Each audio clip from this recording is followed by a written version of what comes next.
स्पर्धा परीक्षा गणित या चॅनलमध्ये मी सोमनाथ लोमटे आपलं सगळ्यांचं मनपूर्वक स्वागत करतो।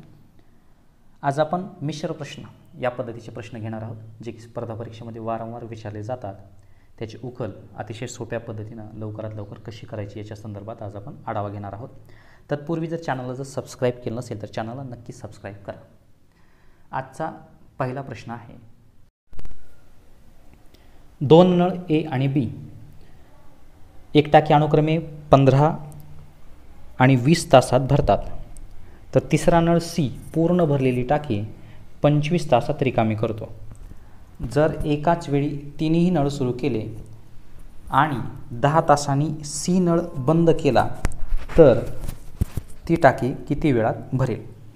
प्रश्न सोडवताना बघा, सुरुवातीला दिलेली माहिती आपण गणिताच्या स्वरूपात लिहून घेऊयात। जसं की ए टाकी आहे, बी आहे आणि सी आहे।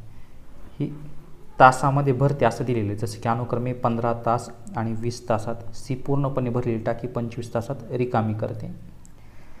तर या एक असं टाकी आपण ग्राह्य धरूयात। या टाकीमध्ये किती लिटर पाणी आहे हे चेक करण्यासाठी या तिघांचा लसावी काढायचा। लसावी काढून लिहायचं आहे 15, 20 आणि 25। या तिघांनाही भाग जाणारी जी संख्या आहे ती असेल 300। हा त्यांचा काय असेल? लसावी असेल। म्हणून लसावी काढला लिटर, याचा अर्थ ही एक पाण्याची टाकी, ह्याच्यामध्ये 300 लिटर पाणी बसतं। हे आपण ह्या तिघाचा लसावी काढून करू शकतो। म्हणून गणित सोडवताना एका तासामध्ये परिस्थिती काय असेल असं चेक करूयात। एका तासामध्ये काय होईल? जर ए नळानं ही पूर्ण टाकी भरायची असेल 300 लिटरची, तर एका तासामध्ये पाणी किती पडेल? 15 तासामध्ये 300 लिटर पाणी भरतं, तर एका तासामध्ये 20 लिटर पाणी काय होईल? भरेल। जर हा नळ चालू केला तर फक्त बीच नळ चालू केला आपण, तर बी नळ चालू केला 20 लिटर एका टाकी भरायला 300 लिटरची कंप्लीट भरेल, 20 तासामध्ये भरते। एका तासामध्ये ती टाकी किती भरेल? 20 एक 20, 20 बाची 100, 15 लिटर पाणी भरेल। जर सी या नळाने ती टाकी रिकामी होत असेल तर एका तासामध्ये किती भाग या टाकीचा, म्हणजे किती लिटर पाणी रिकाम होत असेल? उत्तर असेल 25 नाही 30ला भागायचं आहे। 25 एक 25, 25 दोन्ही 50, 12 लिटर रिकामी होते याचा अर्थ वजा, टाकी भरते याचा अर्थ काय असेल? प्लस असेल। म्हणून हे 300 लिटरची जी टाकी आपण घेतली ह्या तिन्ही नळांनी आपण भरायची। आता चेक होईल तर एका तासामध्ये काय सिच्युएशन असेल? हे प्लस 20 आणि 15 35 असेल आणि त्याच्यातून 12 वजा करायचं आहे, याचा अर्थ असेल उत्तर अधिक 23 लिटर पाणी काय होईल? भरते। हे तर कळालं आपल्याला। कधी? एका तासामध्ये। तसं गणितामध्ये दिलं आहे की जर तिन्ही नळ 10 तास चालू केले, म्हणजे सुरू केले आणि 10 तासांनी सी नळ बंद केला, याचा अर्थ तिन्ही नळ 10 तास चाललात। हे तिन्ही नळ जे आहेत तिन्ही नळ ते किती चालले? 10 तास चालले। मग 10 तासामध्ये पाणी किती भरेल? एका तासामध्ये 23 लिटर, म्हणून 10 तासात 10 गुणिले 23 उत्तर किती असेल? 230 लिटर पाणी भरेल।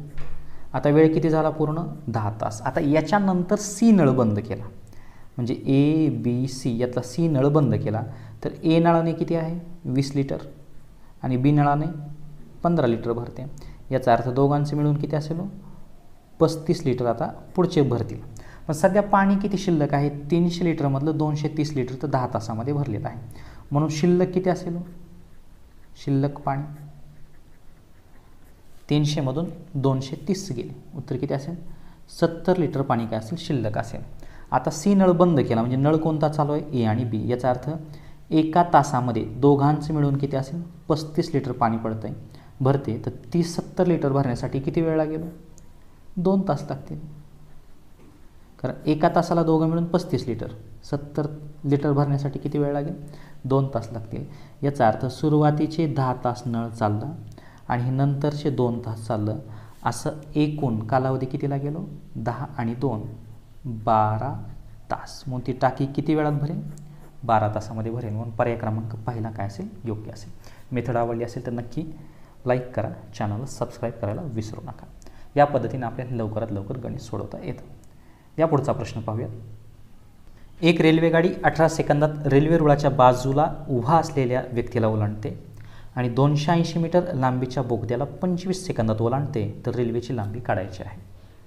बघा, अगोदर काही गोष्टी समजून घ्या याच्यामध्ये। जसं की एक रेल्वे आहे जी की रुळाच्या बाजूला असलेल्या एक व्यक्तीला म्हणा किंवा झाडाला म्हणा किंवा खांबाला म्हणा रेल्वे ओलांडताना एक जो खांब आहे ओलांडते, याचा अर्थ ही रेल्वे या बाजूला जाते, म्हणजे रेल्वेनं स्वतः एवढंच अंतर काय करते, पार होईल. कधी? व्यक्ती, खांब आणि झाड ओलांडताना रेल्वेची लांबी हेच काय असेल, अंतर असेल. ह्या गोष्टी क्लिअर करून घ्या जेणेकरून गणित सोडवताना सोपं होईल आपल्याला. समजा एक रेल्वे आहे, ती एका बोगद्याला ओलांडते. हा जो बोगदा आहे याचा अर्थ ओलांडते म्हणजे ही रेल्वे या बाजूला जाईल, म्हणजेच ही बोगद्याची लांबी अधिक काय असेल, रेल्वेची लांबी, म्हणजे अंतर बरोबर काय असेल, आता ही बोगदा अधिक ही रेल्वेची लांबी असेल. ह्या दोन गोष्टी क्लिअर करा, जसं की अंतर हा शब्द मी सांगितला याच्यासाठी. आता गणितामध्ये दिलेल्या गोष्टी बघा. सुरुवातीला गणितामध्ये एक व्यक्ती जी की रेल्वे रुळाच्या साईडला उभा आहे, त्याला व्यक्ती आता रेल्वेची लांबी विचारली त्यांनी, तर रेल्वेची लांबी आपण x घेऊयात अगोदर. मग रेल्वेची लांबी म्हणजेच काय असेल, हे अंतर असेल ज्यावेळेस खांबाला ओलांडते. म्हणून अतिशय शॉर्ट पद्धतीनं, अतिशय ट्रिक्सनं जर सोडवायचं असेल तर या पद्धतीने गणित सोडवता येईल. बघा, आता रेल्वेची लांबी म्हणजेच अंतर आहे. आता रेल्वेची लांबी x घेतली आपण, 18 सेकंदात एका खांबाला ओलांडते. 18 सेकंदात गणित सोडवताना या पद्धतीनं गणित सोडवायचं आहे. रेल्वेची लांबी घेतली आपण, माहिती नाही रेल्वेची लांबी आणि अंतर सारखंच आहे आता सध्या. मग 18 सेकंदात ओलांडते आणि हे बरोबर कशाचं असेल, तर तीच रेल्वे काय करते, 280 मीटर लांबीचा बोगदा, 280 मीटर लांबीचा बोगदा, ही रेल्वेची लांबी आपल्याला काय करावी, x याच्यामध्ये घ्यावीच लागेल, कारण आता बोगद्याला रेल्वे ओलांडते. ती किती वेळात ओलांडते, 25 सेकंदात ओलांडते. तर आपल्याला काय काढायचं आहे, रेल्वेची लांबी काढायची. गणित सोडवताना या पद्धतीने सोडवायचं आहे. हा झालं त्याची ट्रिक्स आपल्याला वापरता येते. सगळ्यात महत्त्वाचं गणित सोडवताना तिरकस गुणाकार आता काय करायचं आहे, करून घ्यायचा आहे. म्हणजे 25 गुणिले x उत्तर असेल 25x. 18 हे 280लाही गुणाकार करेल आणि xलाही गुणाकार करेल, कारण कंसाच्या बाहेरचं पद कंसातील प्रत्येक पदाला गुणतं. म्हणून 18 गुणिले 280 हे अधिक 18 गुणिले x 18x हे सोडवायचं आपल्याला. म्हणून हे अधिक 18x बरोबर चिन्हाचे या बाजूला येताना काय होईल, वजा होईल. म्हणून 25x वजा 18x बरोबर इकडे काय असेल, 18 गुणिले 280. 25मधून 18 गेले, 7x बरोबर 18 गुणिले 280. म्हणून x बरोबर 18 गुणिले 280 छेदामध्ये हे 7 गुणिले या बाजूला येताना काय होईल, ते भागिले होईल. म्हणून 7 1 7, 7 चौक 28, 0.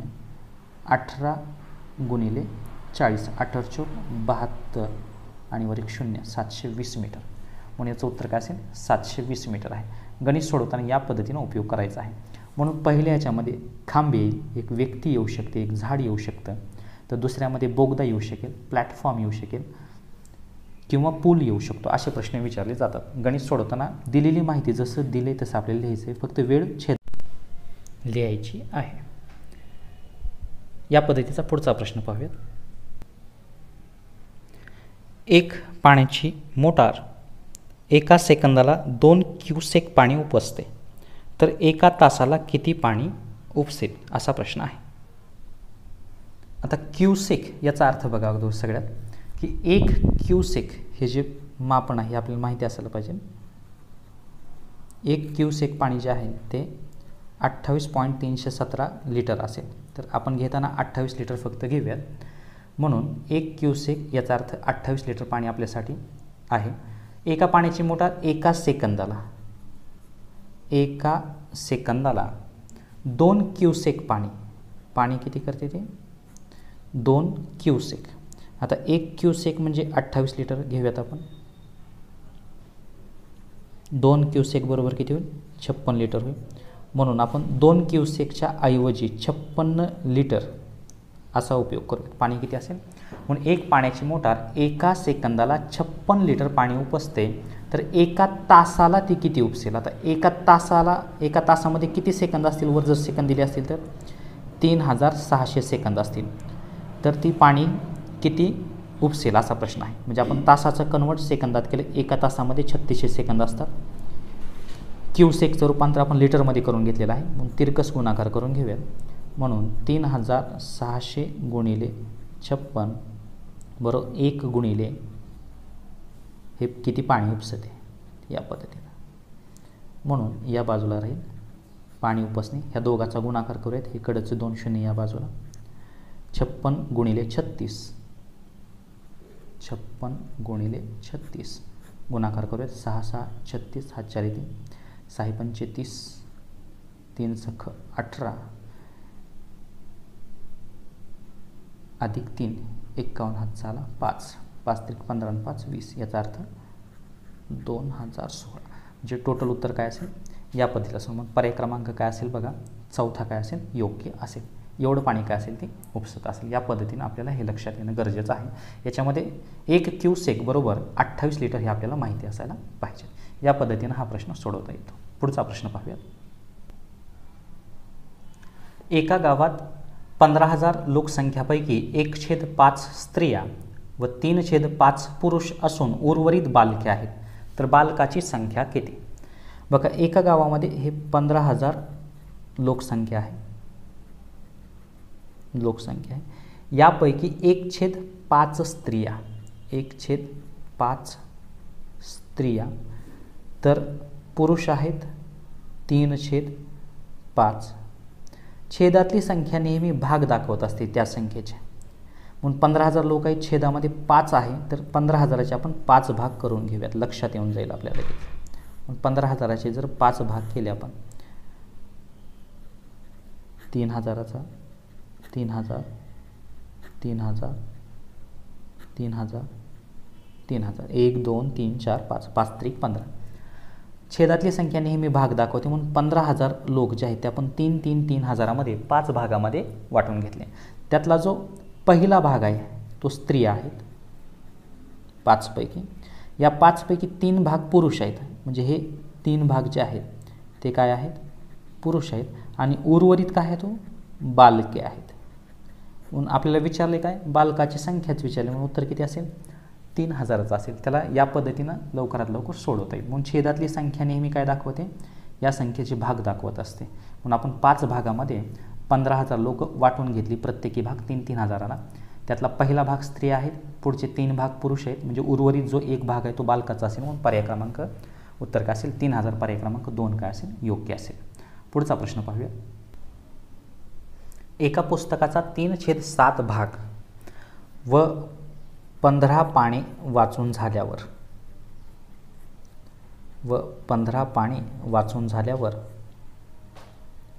49 पाने वाचवायची शिल्लक राहतात. तर त्या पुस्तकाला एकूण पानं किती? खूप सोप्या पद्धतीनं प्रश्न सोडवायचा आहे. कुठलीही एक्स मानू या पद्धतीनं हा प्रश्न सोडवायचा नाही. आत्ताच सांगितलं होतं की मी छेदातली संख्या नेहमी त्या भाग दाखवते. 3/7 भाग वाचला म्हणजे 7 पैकी 3 हिस्सा भाग वाचलेला आहे. तर आपण 7 भाग या पद्धतीने करून घेऊयात लक्षात येण्यासाठी. हे पुस्तक घेऊयात. 2 3 4 5 6.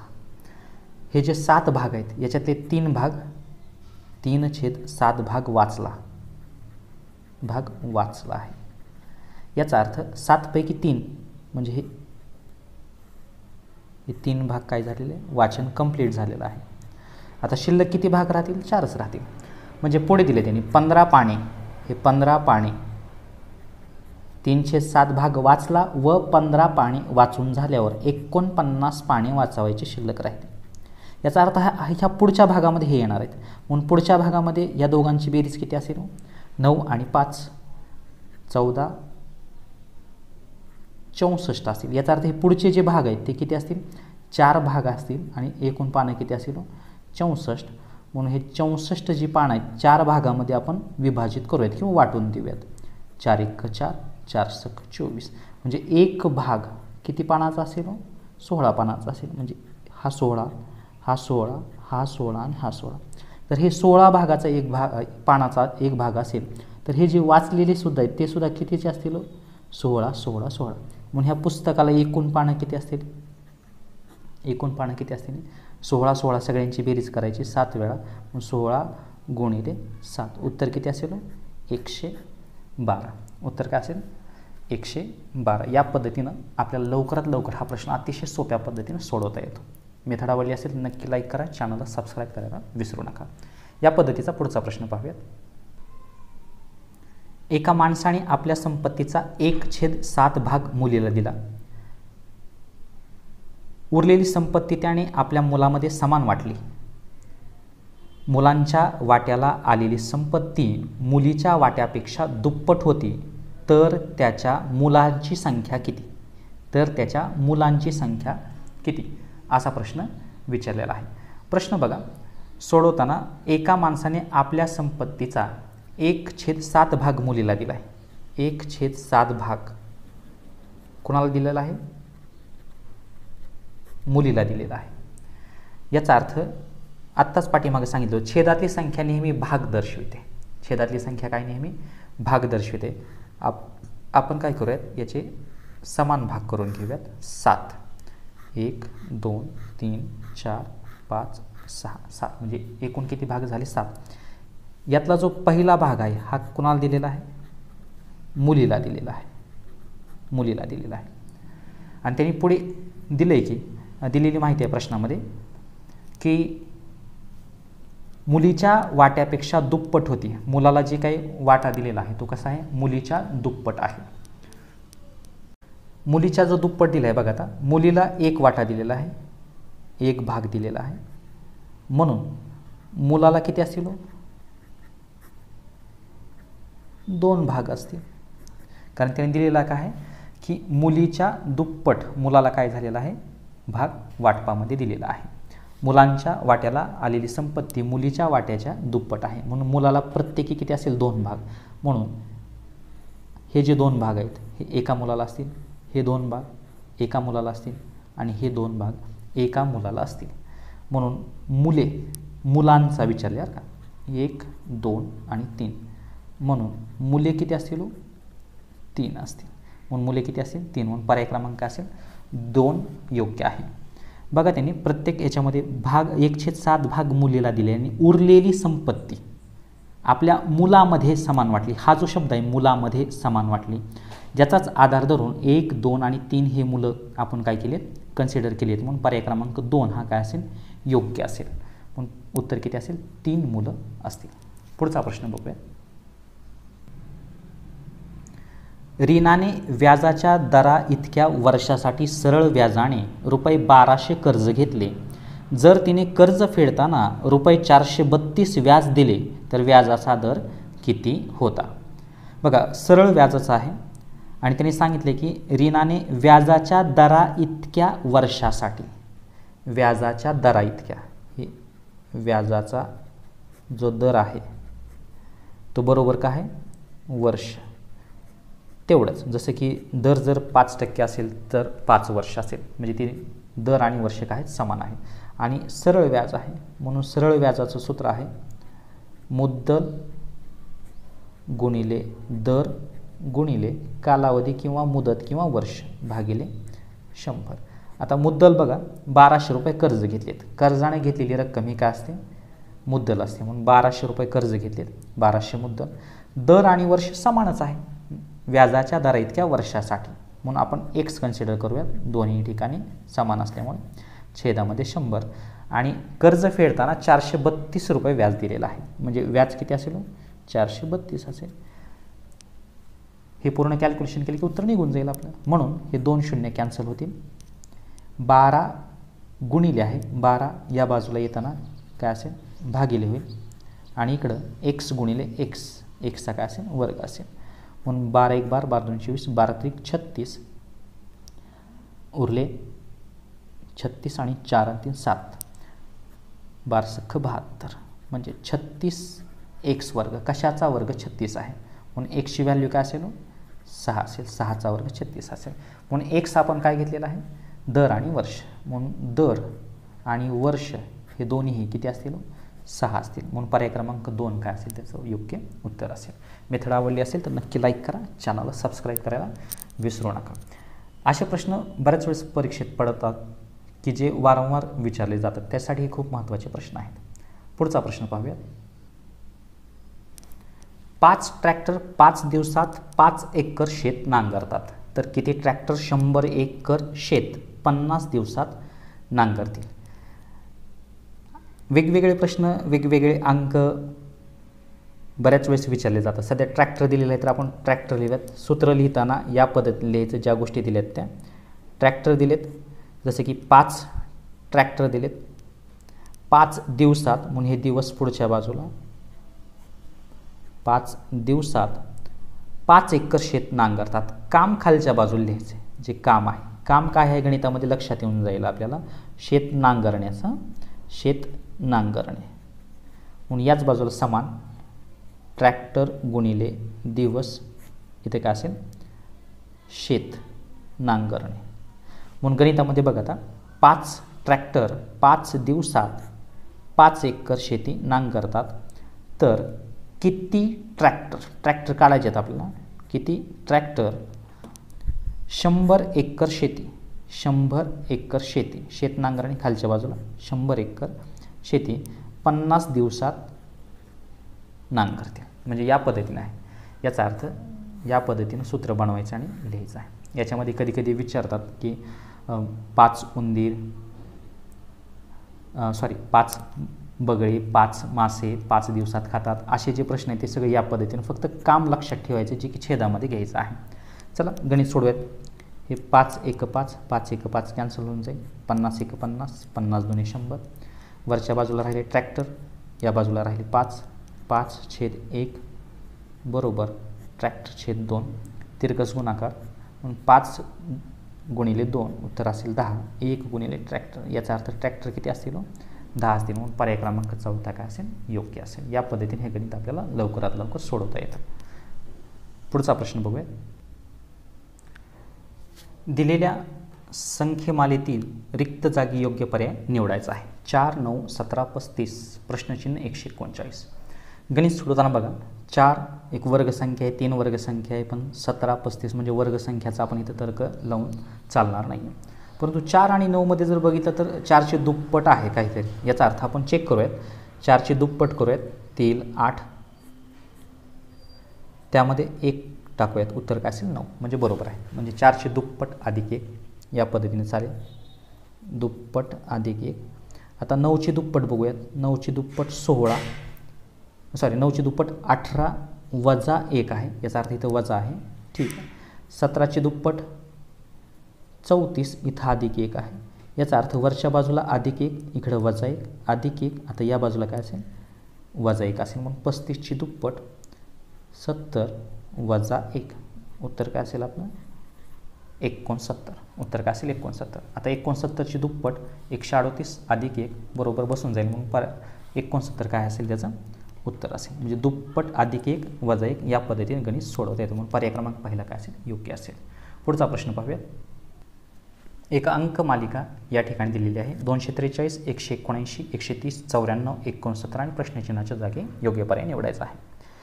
प्रश्न कमी होत आहे, म्हणजे संख्या कमी होत आहेत. याचा अर्थ नक्कीच याच्यामध्ये काय असेल, फरक असेल, जो की उतरत्या क्रमानं असेल. फरक चेक करूयात आपण याच्यामध्ये. 243मधून 179 वजा करूयात आपण. इथं काही 64. 179 आणि 130मध्ये जो फरक आहे तो असेल 49. 130मधून 94 गेले, उत्तर असेल 36. 94 आणि 69मध्ये फरक असेल 25. याचा अर्थ दिलेल्या कशा आहे तो 64, 49, 36, 25 या वर्गसंख्या आहेत. 8चा वर्ग आहे, हा 7चा वर्ग आहे, हा 6चा वर्ग आहे, हा 5चा वर्ग आहे. म्हणजे येणार उत्तर काय असेल 4चा वर्ग 16. म्हणजे 69मधून 16 वजा केले तर उत्तर काय असेल आपलं 53 असेल. म्हणून 53 काय असेल उत्तर असेल.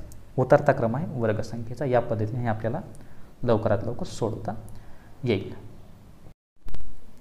या पद्धतीने आपल्याला हे प्रश्न जे की परीक्षेत विचारले जाऊ शकतात, अतिशय महत्त्वाचे आहेत, हे आपल्याला लवकरात लवकर कसे सोडवायचे हे आपण पाहिलेलं आहे. अशाच पद्धतीचे पुढचे प्रश्न आपण पुढील भागामध्ये कंटिन्यू करूयात. मेथड जर आवडली असेल तर नक्की लाईक करा, चॅनलला सबस्क्राईब करा, जास्तीत जास्त व्हिडिओ शेअर करत चला. धन्यवाद.